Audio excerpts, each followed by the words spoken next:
Hello guys and welcome to How to Socials. In this video I'm going to show you how to close a DM on Discord. So let's start. First open the Discord app.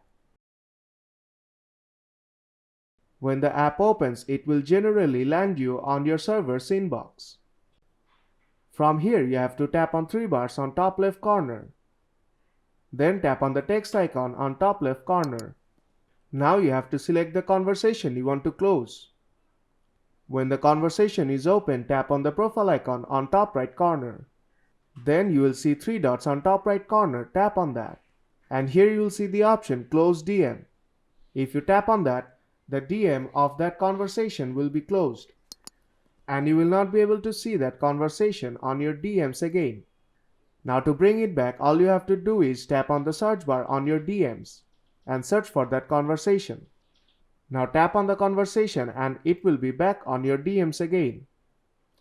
And that's how you can close a DM on Discord. So if this video helped you out, then don't forget to leave a like. And see you in the next tutorial.